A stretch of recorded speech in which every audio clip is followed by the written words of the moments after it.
Yo, what's going on, CZN fam? I'm Sue, and in this video, I want to go over every partner that was in the closed beta of Chaos Zero Nightmare.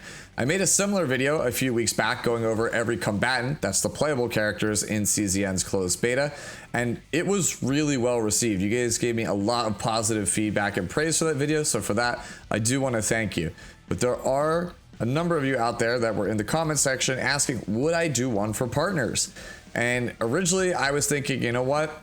Maybe not. I don't really have like a lot of, footage from that from the closed beta, but luckily, Pridewin here on the website that I'm on, they have pretty much all the information that I could need, all the stuff that I don't have in my footage, I could just reference here. They have this really great database on their website. So I figured, you know what, with this, I'll have enough kind of information to kind of figure out what they do and kind of formulate my early opinions on them. I say early because game's about a week away as I'm recording this video, and everything is subject to change. So anything I say in this video, it's pretty much just my opinion. It might not be relevant a week from now. I'm basically just relying on my experiences with the closed beta, kind of formulating my opinion of, oh, how does this work with the teams and the characters that I've already played, and I'm just relying on my own experiences as somebody who's been playing competitive card games for about 2 decades at this point and has worked on several actual card games myself, right? Helping kind of like do consulting work, testing, balancing, designing, things like that. That's pretty much what I'm relying on here for everything here in this video. So if I'm really far off base, please don't shoot me. Anyways, it's going to be a long video. Make sure you use the timestamps to jump to whichever class you actually want to hear me yap about. I'll start with the controllers first, and then I'll move on to the hunters, so on and so forth, and then we'll wrap up with the vanguards. I'll go through the 5 stars, basically give you an overview of what it's about, who I think it's good on, then we'll move to the 4 stars, same thing, and I'll even touch on some of the 3 stars, because actually, a couple of them are actually quite good, so I feel like they should be mentioned here in the video. Anyways, let's start it off with controllers. There are 2 controllers here. You have Noelle and Nyx. Noelle's passive gives the assigned combatants retain cards an extra 50% damage, 15% shield gain, and 15% healing. And at the end of the turn, you deal fixed damage to all enemies equal to 15% of each retained card's kind of, I guess, assign. It doesn't really specify here. Assigned damage. Whatever you have the combatant on, it's just going to deal 15% of their damage as fixed to all of the enemies, and you get an extra 5% on that fixed damage if they are of the instinct attribute. That's the light attribute. Ego skill for 3 EP is a 100% heal, and also activates the retain effect of all the cards that are held by the assigned combatant that are currently in your hand. This one's pretty straightforward. Orleia is the only controller in the game that has a bunch of retain cards. She has, Softy, Swifty, and Tuffy. These are cards that generate damage, they heal your team, and they also gain shields. And they get larger the longer they sit in your hand, so you just don't really want to spend them. So having a partner that allows you to activate them without losing any of the bonuses is pretty much straightforward. So if you're playing Orleia, Noelle is going to end up being the partner for that character. After that, we come to Nyx, and quite honestly, I think Nyx is the best partner in the entire game in the beta. Not even just like best controller, just straight up best partner, period. I expect this thing to get nerfed, because if it's in the state that it's in right now, going into live, after I get my starting character, there's a very high chance that if I'm allowed to select the specific partner that I want on the banner, I am going for Nyx, because I really do think that it is that strong of a partner. The passive skill increases the assigned combatant's HP and healing by 8%, and when the assigned combatant draws for the first time each turn using an ability, your whole team gets an extra damage boost. It's an extra 8% for 1 turn. But what really sets this character apart, aside from just having a generically good passive on all of your supports and healers, is the ego skill, which I truly think is the best one in the entire game. Errant Hurricane for the cost of 3 EP. You can discard up to 3 cards, then draw +2 cards equal to the number discarded. So if you discard 0 cards, you draw 2 cards. That effectively makes this into Pot of Greed, one of the strongest cards ever in Yu-Gi-Oh! And also a banned card. If this is your first card game, drawing cards is pretty much the strongest thing you can do in a game like this. Just having the ability to draw 2 or more cards on an effect is always something that's worth looking at, and is usually one of the strongest things you could be doing in general. Now, factor in the fact that you could discard 3 cards to draw a whopping 5 cards. That's a whole new hand. You start to see how insane it is. So if you draw a hand and it's bad and you have 3 ego points, you could very easily pitch the cards you don't want in your hand, draw an extra 5 cards, and then have a 7 card hand that is just super stacked and has a ton of different options. And even then, if you find you're in a situation where maybe you can't finish off an enemy, you could just pop Nyx, draw some extra cards, and see if you can draw the out.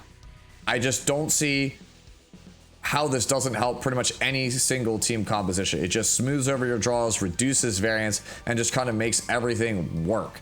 And it's all for the low cost of just 3 ego points and equipping it to a controller that you bring with you on your team. And again, that amazing passive. I expect Nyx will probably not make it to live like this, but if it does, it's probably going to be one of the best partners for a very, very long time. Now, let's talk about the 4-star partners for the controller class. We have Alyssa and Arwen. So Alyssa increases the assigned combatant's defense by 12%, and at the end of a battle, you recover 3% health.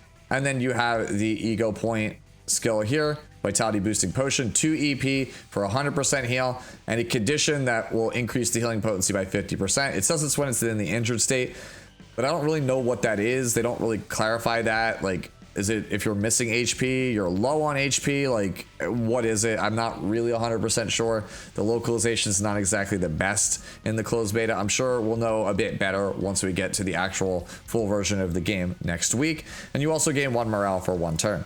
So you get a little bit of passive healing. If you're like fighting a bunch of short encounters in a long dungeon, Alyssa can keep you topped off. And then the ego skill is just, it's a heal that gives a little bit of morale. Honestly, Nia is probably the best character for this. She has a lot of morale granting in her kit. So I think she's probably the controller that synergizes the best with it.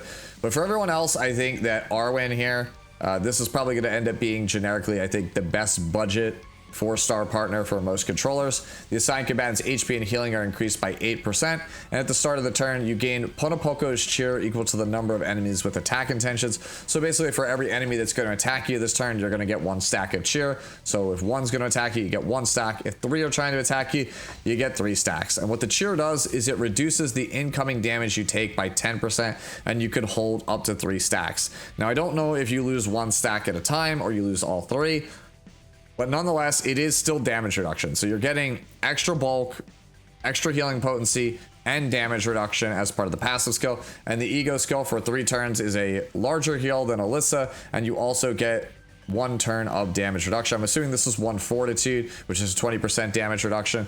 So just overall, it's just generically good, whether you're farming, whether you're doing story for the first time, whether you're doing difficult content. It's hard to say no to just increase healing potency and damage reduction on your team from just wearing this actual partner, which is why I really like it. Now, moving on to the 3-star, it's Yvonne. So Yvonne's passive increases your defense by 8%, and if the combatant ends the turn without using an attack card, you heal 30% at the start of the next turn. Ego skill for 2 EP is 100% heal, and again 1 turn of fortitude. So Yvonne is basically like the middle point here between Alyssa and Arwen. You get some passive healing like Alyssa, you get the damage reduction like with Arwen, but it's not as good as either of them. Alyssa kind of favors these long dungeons with very short encounters, whereas Yvonne favors shorter dungeons where each fight takes like 5, 10, 15 turns. You'll get more healing out of her that way.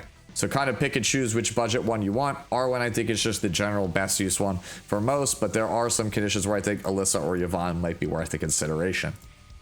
After that, let's move on to the Hunter class, and there are 3 here. Let's start with Janet. Janet gives 9% critical hit chance of the assigned combatant's attack cards costing 1 or less. So you get 9% crit chance on any attack you have that costs 1 or less. And when the assigned combatant uses 5 bullet cards, you generate a random handgun bullet, and that generated bullet does an additional 50% damage. Ego skill for 3 EP is 150% damage to all enemies and increases bullet card damage of the designated combatant by 20% for 1 turn. This one's pretty obvious. It's for Luke. Luke is the one character in the closed beta that we couldn't really take advantage of because he doesn't really function unless you get a lot of critical hits on his moves. That's how he generates bullets. You crit, that makes bullets. You use the bullets for various different effects and bonuses on the other cards in his kit. Janet gives you critical hit chance, which is great because then you'll be able to actually generate bullets off the effects. You spend those bullets in order to generate an extra random bullet. get that extra damage, so on and so forth. Same thing with ego skill, you just use it to enhance the damage of your bullets. I think it's the best on Luke, but Lucas and Renoa also generate bullets and can take good advantage of it. So if you somehow manage to pull it as like an off-banner partner, then I definitely think you could actually make it work with those characters. For Renoa in specific though, I think that Kiara is going to be her best in-slot option. That is the next one that we'll talk about. The passive states that if there are 10 or more cards in your graveyard, that's your discard pile, the assigned combatant's attack card damage is increased by 15%. When the assigned combatant discards a card, plus 25% attack card damage for 1 turn. As for the ego skill, 200% damage to a single target and plus 20% damage by the number of cards in your graveyard.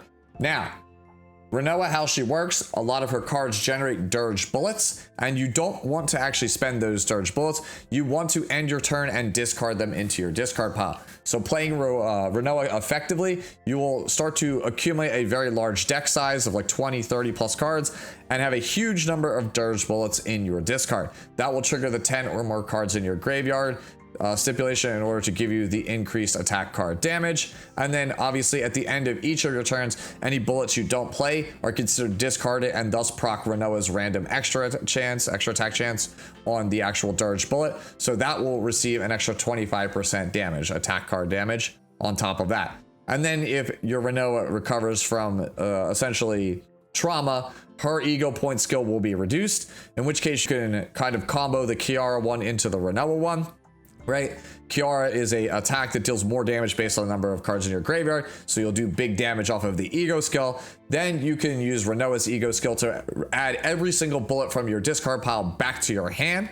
So hopefully you'll get the full 10, that's the max hand size, get all 10 bullets back to your hand, and then you can discard your hand by ending your turn, thus putting 10 or more cards back into your graveyard, and then all 10 bullets will get an extra plus 25% attack damage, allowing you to make a massive combo, do a ton of damage. So yes, it's convoluted. Yes, it's a lot of setup, but I think when you're playing Renoa correctly, you kind of are in the zone and doing the things that she wants to do, generate a lot of bullets, keep putting them in the discard pile, keep yoinking them back to her hand, so on and so forth. This will generate just an absolute metric ton of free damage, which is why I think it is the best option for her.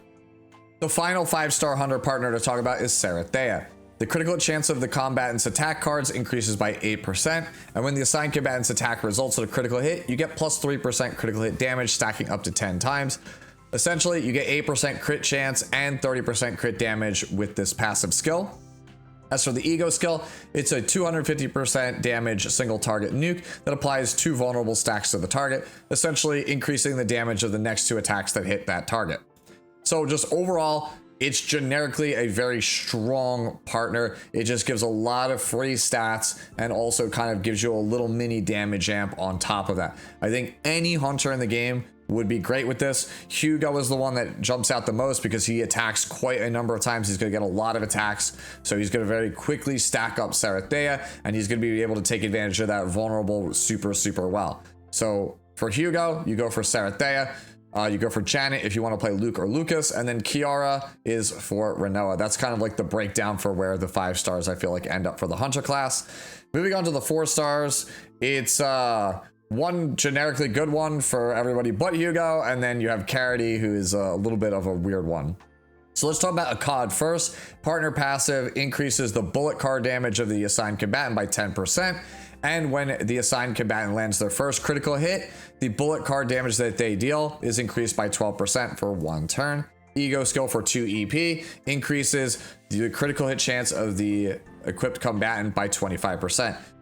So at the beginning of the game, when you don't really have great stats, when you don't have those 5-star partners, Akkad is basically your budget character, which will allow you to play characters like Luke, Lucas, and Renoa, just get extra bullet card damage, extra crit chance in order to actually deal some more impactful damage with your generic attacks.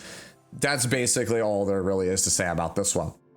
Calamity, on the other hand, aside from having incredibly bizarre artwork, is also a really hard partner to evaluate because I can't tell if it's really good or really bad.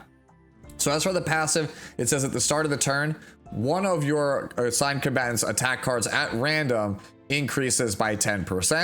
And when the combatant generates a card for the first time, their attack card damage increases by 10% for 1 turn. So essentially, when you generate a bullet, you get 10% extra attack for that turn.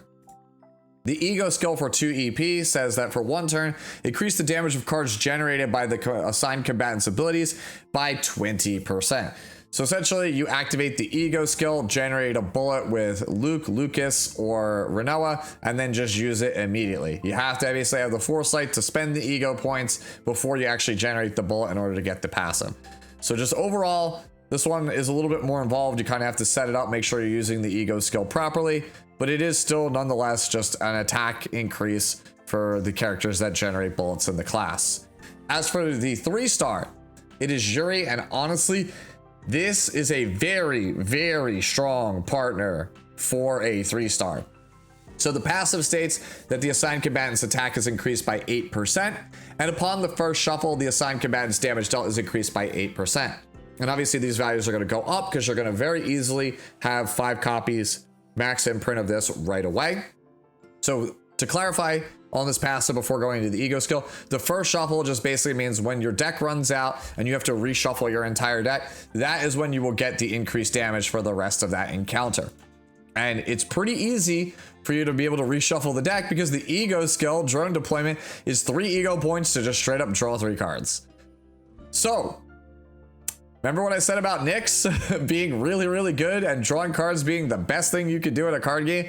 This is essentially the Daydream Joker, I feel like, of this game. It's not comparable in terms of effects, but Daydream Joker in Epic 7 is this incredibly strong 3-star artifact that just does a lot of heavy lifting for players in the early game. That's Yuri. If you're playing a hunter on your team and you don't have one of the 5-stars, it's pretty hard for me to not recommend Yuri as the go-to, because just drawing 3s, again, it smooths over so many hands, it increases play extension. I think this is just a really, really strong Ego point skill, and it would be, you know, I honestly wouldn't be surprised if they nerfed it to draw 2 cards for the live version of this, because drawing 3 is more than half of a new hand. And it's at such a low rarity, I can't imagine it being that way, but who knows, we'll see. Yuri is pretty much my pick for the best overall budget partner in the entire game, because again, drawing cards in card games is just broken. Now let's move on to the 5-stars in Psionic. There's only 2 Psionic characters, Tressa and Kairon, so those are the 2 characters you're going to be hearing me talk about a lot here in this section. Let's start with Antea. The passive states that the assigned combatant's HP and damage are increased by 8%, and when the assigned combatant generates a card, they get plus 8% attack damage for 1 turn. Ego point skill here is going to be 2 EP to deal 180% damage to all enemies and apply vulnerable to all enemies for 1 turn. Just in general, generically very strong partner. I think this is the go-to if you want to play Tressa. It does pretty much everything that she wants, right? You have the increased damage, you get extra damage for generating a bunch of knives, and then the Ego skill is an AoE attack that applies vulnerable, which is very good for her playstyle of either going for the AoE attacker or just systematically single target picking off people with various different knives. So you'll be able to very easily get damage amps across multiple people with this Ego point skill. Now Kairon can absolutely take advantage of Antea. It is still very good on him. But when you look at the other 5-star partner in Bria, aka Tenebria, who is Kairon's partner from Epic 7, it's pretty obvious that this is the one to go for him. So Bria's passive says that when the assigned combatant generates a card, attack card damage is increased by 10% for 1 turn and stacks up to 3 times. Kairon's Echo of Futility generates between 2 and 5 cards at a time. So this will most likely generate a good chunk of or all of the passive whenever you use one of his very basic cards. The other passive half for Bria says that when the assigned combatant generates a status ailment card for the first time, plus 25% attack card damage for 1 turn. So Tressa generates daggers. Those grant status ailments, but they are themselves not a status ailment. The cards that Kairon generates, Futility, are status ailment cards and thus will give 25% extra attack. So his basic attack, Echo of Futility, will give you between 20 to 30% extra damage that turn, and also another 25% attack card damage for 1 turn. Now looking at the Ego skill, It's 3 ego points. I almost said equipment. 3 ego points cost to do the following. From the draw pile and the graveyard, exhaust all status ailment, including cards changed from status ailment and curse cards. So let me explain. This effect is going to search your deck and discard pile and exhaust all of your status ailment cards and curse cards, and also Charon's futility that has been upgraded into attacks through things like upgrades and skills. So basically all of your futilities, all of your status ailments that you get from enemies, and all of your curse cards from various different equipments and in-game events are all going to be removed from your deck. And then for each card that is removed this way, the equipped combatant's attack card damage is increased by 10% for 1 turn, and there is no cap on this as far as I can tell. So, breaking it all down, you basically generate cards with Charon to get a damage amp and an attack amp. Then you use the ego skill to remove all of the cards from your deck, discard pile, and hand that you've generated, essentially. And then that will allow you to go into either his annihilation move, which is his big AoE attack that gets reduced for every card you've exhausted, or black hole, which gets a damage amp for every card you've exhausted. Obviously, all of this combos together to make Charon do some absolutely massive amounts of damage. I think Charon with Bria is just going to be one of the harder hitting characters in the game at the start. Moving on to the 4 stars for Psionic, or I should say 4-star for Psionic, as there's only one.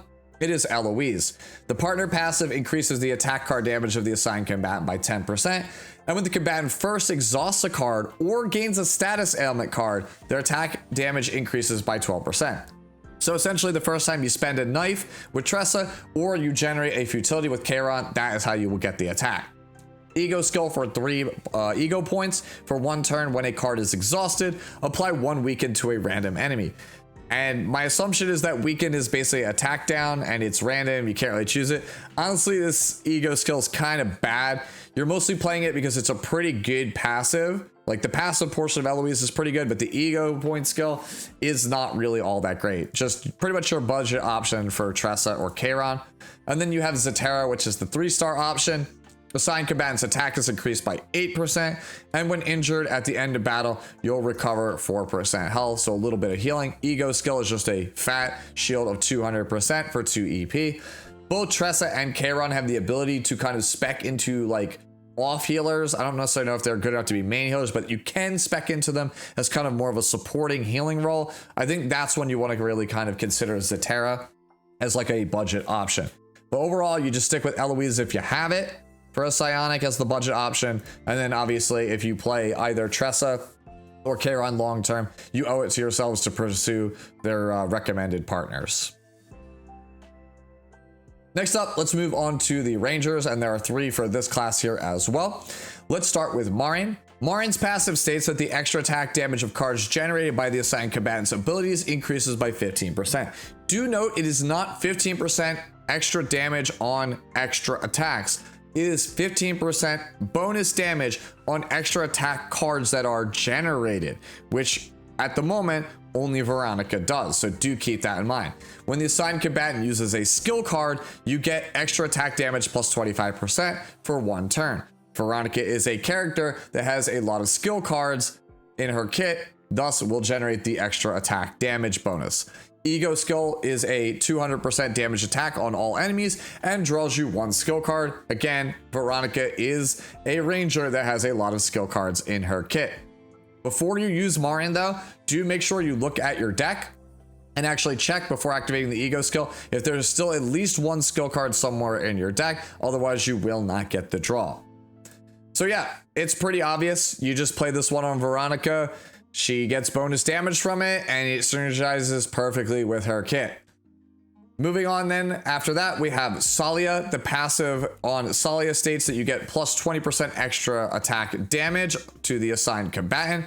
And when the assigned combatant draws for the first time each turn using an ability, you get plus 10% attack card damage for 1 turn. Ego skill for 3 EP is a single target attack with 250% damage that applies 1 mark. Personally, I think that this is going to be the best one for Selena. I think Marin is a little bit better for Veronica. And sadly, Beryl, doesn't really have amazing synergy with any of the partners in the Ranger class at any rarity. So I think this is just okay on her. Like it's fine if you just happen to get it and you want to play barrel, you could just throw it on her because she technically does have an extra attack, but only one in the kit, and she technically does have a draw in her kit, but it's only one card in exhaust after use. So not exactly the best value. Selena is the one I think that gets the most amount of value out of this this actual partner. And then finally, we come to Tina, who is probably the most bizarre partner here on the entire list. And that's because there's no character that really works with her, but also like every Ranger works with her. You'll see what I mean in a second. So Tina's passive states that order attribute extra attack damage is increased by 15%. There are currently no Order Rangers in Chaos Zero Nightmare. Order is the green color, the green element in this game. So essentially, if you are a green Ranger, you get plus 15% extra attack damage, but there currently are none of those.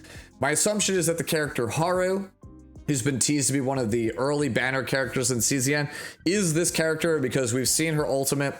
She has like a rocket launcher or like some kind of bazooka, which that would kind of lend credence to her being a Ranger. So maybe this is the character for her, but currently there's not a single character that takes advantage of that first part of the passive. And then the second path has the most confusing wording. It says plus 25% extra attack damage from targeting attack cards. I'm assuming that when you do an extra attack on a marked target, you get an extra 25% extra attack damage. Again, wording is super confusing. Localization, please. Now, the ego skill on this thing is phenomenal, and if you somehow manage to get this thing, I think it could at least be playable on every single Ranger just for this ego point skill. It is 2 EP costs. You draw 1 card and increase the combatant's extra attack damage by 30% per 1 turn. So amazing ego skill that pretty much every single Ranger can take advantage of, but that partner passive is rough because, like, at best, Selena can take advantage of half of it. At worst, there's no character in the game that can actually use it. So kind of keep that in mind. After the 5-star Ranger partners, we come to the 4 stars in Daisy and Rosaria. I like Rosaria quite a bit more than Daisy, but let's go over Daisy first and foremost. Her passive increases the additional attack damage of the assigned combatant by 10%. So my assumption is just 10% extra attack damage. When the assigned combatant draws for the first time each turn using an ability, there's a 20% chance to gain morale for 1 turn. And then the ego skill for 2 EP is 180% shield, and you gain morale for 1 turn. So this is like your budget option for Veronica because it gives you bonus extra attack damage, and you also get a bonus when you draw cards, which is kind of what her kit is designed to do. Selena can also take advantage of it. Extra attack damage is nice, and then the ego skill giving morale for 1 turn is also super synergistic with her kit. So just overall a decent budget option for those characters. Rosaria states that the additional attack damage of the assigned combatant is increased by 10%, so same as Daisy, just 10% extra attack damage. When the assigned combatant uses an upgrade or a skill card, there's a 25% chance for you to gain morale for 1 turn. So skill cards and upgrades, these could be things that like are your starter cards that could either heal you or generate shields. Like every deck starts with these, so there is not a single deck that you will be playing that doesn't have at least 1 skill card in it. So you will have a chance to gain morale, which is very, very good for things like Selena. Ego point skill for 2 EP, you will draw 1 enhanced card from your deck. And if there are no enhanced cards in your deck, then you at least draw 1 card.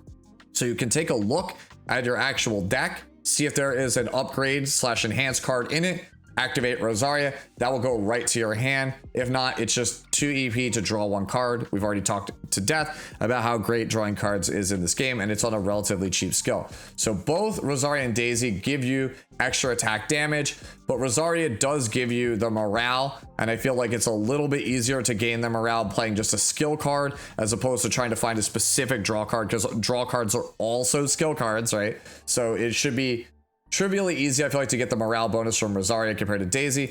And it basically at that point just comes down to, would you rather have a shield that gives you a one-time attack buff, or would you rather be able to draw a card? And considering it always draws an enhanced card, or I should say an upgrade card because of localization issues, you have the ability to kind of set it up where you can play your ranger with somebody like Kairon, who might need a specific upgrade card to execute your game plan. And now you have an ego point skill that will always find it in the deck, draw it really quickly, and kind of let you do the thing that much faster. I think you just have a lot more flexibility, a lot more things you can do with Rosaria, a lot more interesting deck building and team composition decisions because of it. And then finally, we come to the 3-star partner for the Rangers. It is Nakia. The partner passive increases the assigned combatant's attack by 8%. And whenever any ally defeats an enemy, the assigned combatant gains 1 stack of backline support, which is a buff that increases the damage of 1 attack card by 10%. And once you use it 1 time, you lose 1 stack, and it can stack up to 3 times. So if you kill 3 enemies, your next 3 attacks are going to get an extra 10% damage. Honestly, the 4 and 5 stars don't really do anything with Beryl. They don't synergize with her. So this is honestly, I feel like, our best option until you get a 5-star or something comes out in the future that's a little bit more synergistic with her kit. All right. Now that we're done with the Rangers, let's move on to the Strikers. There's 3 here as well. Let's start off with Marianne. Marianne's partner passive says that the assigned combatant's damage to break through enemies is increased by 15%. I assume this is a localization error, and what they really mean is defense broken enemies take an extra 15%. That's what happens when you deplete an enemy's tenacity gauge. They will become defense broken. They'll be in the break status, so to speak. Additionally, the assigned combatant's basic attack cards deal an extra 0.2 tenacity damage and also have 50% increased damage. Tenacity damage is what lets you break your opponent's guard, thus kind of leaning into the first part of the passive here on this partner. And looking at the ego skill here, it is Bloodstalker, 3 EP, 250% damage single target, and deals 1 tenacity damage. This one is, at least to me, pretty obvious. This is going to be the preferred partner for Mei Lin. Mei Lin is a character that has a bunch of kind of defense shredding effects on all of her attacks. She kind of punches through the opponent's shields very, very quickly. And a lot of her cards buff her basic attack cards or find basic attack cards from her discard pile or her deck. So essentially, she's the kind of character that just wants to keep spamming out basic attacks, keep breaking the opponent's guard over and over and over again, which is pretty much exactly what Marianne does. You just get bonus damage for breaking the opponent's guard, and the ego skill even kind of helps with that. It's a nuke that also can defense break, which can then translate into a free action point. In case you don't know, when you break an enemy's tenacity guard, you get refunded 1 action point, which is super good. So this again just does everything that Mei Lin wants as a character, and it's why I think it's her best overall option. Next up, we have Priscilla. Passive states that the assigned combatant's HP and damage are increased by 8%. And then you get plus 25% damage dealt by the assigned combatant to targets in the break state. So essentially, you get more damage versus defense broken targets with Priscilla, but you don't get the extra utility of being able to shred the defense, or it doesn't lean into that basic attack strategy. As for the ego skill here, Arachnid Web is 2 EP, deals 250% damage to a single target, just like Marianne, applies weakness attack to 1 assigned combatant's random attack cards in hand. Localization, I don't really know what apply weakness attack is. I can't tell if that's like extra tenacity damage to a random attack in your hand. I don't know if that's attack down. I don't really know what it actually is. So, but basically, this is kind of very, very similar to Marianne. I think Marianne does exactly what Mei Lin wants, whereas Priscilla kind of does some of the stuff, but not really, so to speak. Honestly, I think that this one is just like, okay. Again, I don't really know who would want to actually use this. Maybe you would have like Owen ends up using this, but otherwise I'm not really sure. What I am sure though about is the next partner, Scarlet, and how it synergizes perfectly with the character Rin. This is pretty much the partner to play for Rin. So taking a look at the passive, if a card used immediately before was from the assigned combatant, plus 15% attack card damage, stacks up to 2 times and is removed if another combatant's card is used. When the assigned combatant uses 2 or more cards, they gain the focus status, which is a buff that says that the attack card damage of the assigned combatant is increased by 20%, and you lose focus whenever you use another combatant's card. So Rin is a character that wants to be in the stance as long as possible. She has a stance that increases her effects on the cards and increases their overall damage, and you lose it whenever you play another combatant's cards. So once you go into the stance, you want to only play Rin cards for pretty much the rest of the turn in order to maintain it and get all of those bonuses. So as you can tell, you want to start with a Rin card and keep playing nothing but Rin cards in order to get that attack bonus, keep that focus status up, and get the overall increased damage. And a lot of Rin's cards also draw other cards from herself, allowing you to keep the chain going of using only just her and only her cards over and over and over again. As for the ego skill, it is 3 EP to deal 250% damage to a single target, and you get plus 10% assigned combatants attack card damage per buff owned. Remember, focus is a buff, so if you could stack up a bunch of buffs on Rin and then start to only use Rin cards from there on out, you will get a massive amount of extra damage out of Scarlet and her ego skill. Moving on to the 4 stars now, we have Lillian for the strikers. The assigned combatant's attack cards that cost 1 or less deal an extra 10% damage, and when the assigned combatant uses a skill card, plus 10% attack card damage for 1 turn, stacks up to 3 times. Ego skill for 3 EP deals 100% damage to all enemies and draws 1 attack card from the assigned combatant with a cost of 1 or less than 1. So it's pretty obvious. It's what you want to see for Mei Lin, but it does also have some uses for Rin, right? So all of your basic attacks with Mei Lin are going to cost either 0 or 1 based on like upgrades or things like that. And then you use skill cards on Mei Lin in order to buff up the damage of your 1 cost or less attacks. That's the second part of the passive. And then the ego skill allows you to draw cards in order to either, again, keep the chain going with Mei Lin or the chain going with Rin. And again, going back to the passive, Rin has skill cards that actually draw her own stuff, so she'll be able to kind of chain together and get those 3 stacks very, very easily. So Lillian, who you play if you're looking for a bunch of options for either Rin or Mei Lin. Now, the other 4-star is Ritachka. I'm probably butchering that name, but yeah, Ritachka. The passive states that the assigned combatant's attack cards that cost 2 or more deal an extra 10% damage. And at the start of the turn, one of the assigned combatant's attack cards gains an extra 5% damage for every total action point value amongst all of their attack cards. Ego skill for 2 EP grants the assigned combatant 3 morale. Now this one is maybe not the most obvious, but I think this one is designed to go with Owen. So if you want to play Owen, I think this is going to be the partner for him. Owen has 2 attacks in his kit that cost 2 or more points, and he just in general has a lot of like high value, high point cost cards and attacks and so on and so forth. So he will be able to get the most amount of damage out of the second half of the passive, and he's the only one that has multiple 2 cost cards, which is going to enable him to use the first part. As for the ego skill, he has certain epiphanies on his AoE attack that state that whenever he secures a kill, it activates again. And if that secures a kill the second time, it keeps going, much like Green Vivian in Epic 7 and her skill too.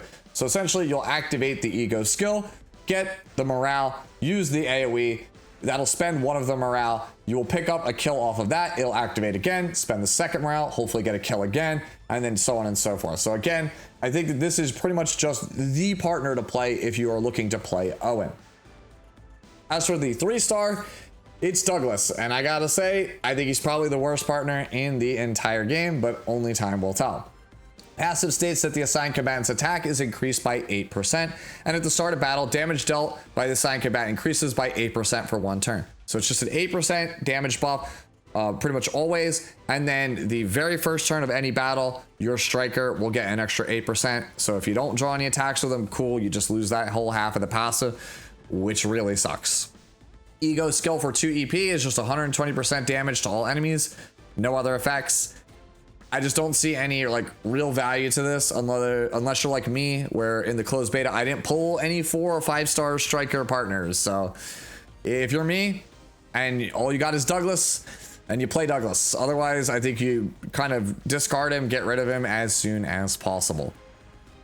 And to wrap up the video now, let's move on and talk about the Vanguard partners. So before I jump into this, the first 2 we're talking about, the 5 stars, are Aishlin and Erica. They are very similar, but there are some slight differences. And I'll talk about them after I read both of the skills and kind of explain my logic of why you would want one over another on various different vanguards. So let's start with Iceland. Iceland's passive states that the assigned combatant's health and shield gain are increased by 8%, and when the assigned combatant gains counterattack, you get plus 15% defense-based damage this turn. Ego skill for 3 EP is a fat ass 200% shield, and at the end of the turn you retain 50% of your shields into the next turn. So essentially it's a barrier this turn, and if it's you still have some of it, then next turn you will also just have another barrier, right? So you won't really have to set it up again. Now as for Erica, her passive states that the assigned combatant's counterattack damage increases by 15%. Iceland is 15% defense-based damage when you gain counterattack on all sources, but Erica is specifically only the counterattack, which is fine because most of the time Vanguards only really do damage off of counterattacks. Not always, but like 90% of the time they are doing it off counterattack damage, so this is very, very similar amount of damage increase. When the assigned combatant uses a skill or upgrade, there is a 50% chance to gain a counterattack stance. So this will help you every time you basically apply a shield, gain the ability to counterattack. So you don't have to worry about having cards that specifically gain you counterattack. You just want to play skills and upgrade cards in order to have a chance to generate the counterattack. And then the Ego skill for 2 EP is a 200% defense-based AoE attack, and you gain 1 counterattack. And if the enemy has an anticipated attack action this turn, you will gain 1 additional counterattack. Knowing that, you will never pretty much use Erica's Ego skill unless you're getting attacked that turn, so you can get both counterattacks guaranteed. So they both give passively a similar amount of counter-attacking damage, right? The difference is that Erica gives you more chances to gain the ability to counterattack and has an Ego skill that is more offensive oriented. Iceland gives you basically more bulk, larger shields, and an Ego skill that lets you play more defensively. Both of these partners will work very well on pretty much all of the Vanguards in the game. If you want a main tank, like somebody that's very tanky and you want to take the least amount of damage and the least amount of stress possible, Iceland is pretty much it. Like, this is the more defensive oriented partner.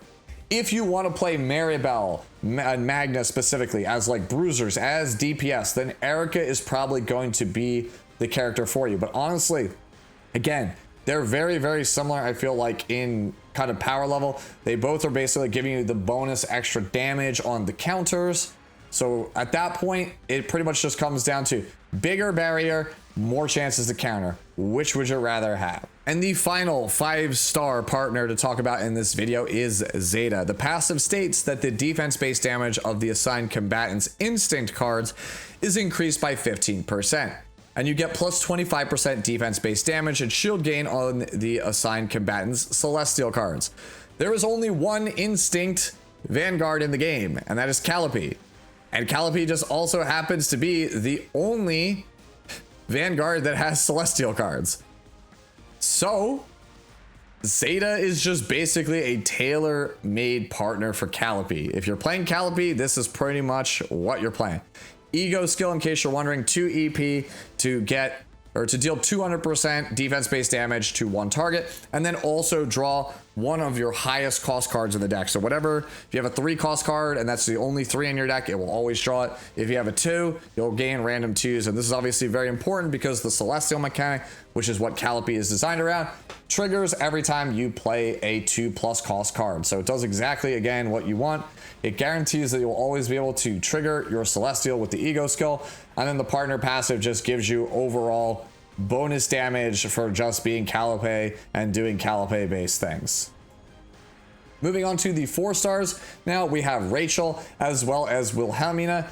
And I gotta be honest, I think Rachel is a lot better than Wilhelmina, so let's talk about Rachel first here. The partner passive here, it says the assigned combatant skill card shield gain is increased by 10%, and whenever the assigned combatant gains a shield, you have a 20% chance to gain 1 counterattack, and that chance goes up with multiple dupes, hopefully up to 100% at 5 copies of the partner.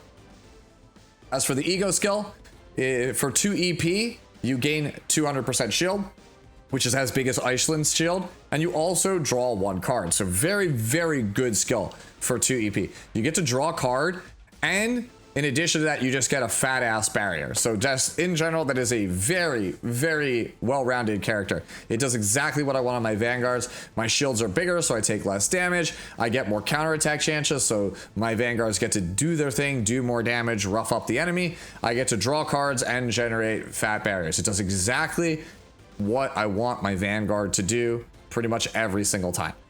Now, as far as Wilhelmina goes, passive states that the defense value of the assigned combatant is increased by 12%.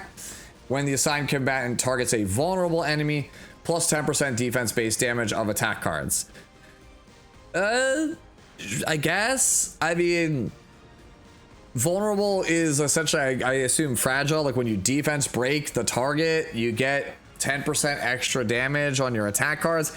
That's not really something I'm looking to do unless I'm all in on like the bruiser train with somebody like Amir or Magna. And even then, I think I don't want to give up necessarily the counter-attacking stance from Rachel or the ego skill. And when we take a look at Wilhelmina's ego skill, it's 2 EP. For 1 turn, you gain 2 morale, which leans into your attack cards doing more with this card. And then you gain fortitude for 1 turn, which is 20% damage reduction. That's cool and all. 20% damage reduction is great. But you know what's better than that for the same cost? Drawing a card and having a barrier. Because if I take like 100 damage and you reduce it by 20%, I still took 80 damage.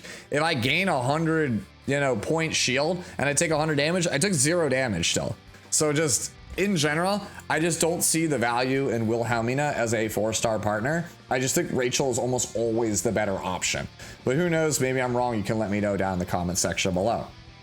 And finally, to wrap up the video, 3-star Vanguard partner, Rydell. Passive states that it increases the assigned combatant's health by 8%, and if the combatant is in a counterattack state, so essentially if you gain counterattack off an ability somehow, then you get an extra 8% damage. As for the ego skill, 2 EP to gain a 100% shield and gain 1 counterattack. I'll be real with you, I'd play Rydell before Wilhelmina. I think this is pretty much your budget option until you get access to Rachel or one of the 5 stars like Aishlin, Erica, or Zeta. That's pretty much how I feel about it. And that's gonna do it for all of the partners in the closed beta of Chaos Zero Nightmare. Whew, talk about exhausting. This video went on quite long. If you have any questions or I got anything wrong, as always, let me know down in the comment section below. And if you enjoyed the video, consider leaving it a like or subscribing to the channel if you're not already. And if you really enjoyed it, check out my Patreon link down below for more potential perks. As always, enjoy the rest of your day, the rest of your week, and I'll catch you in the next one. Later now.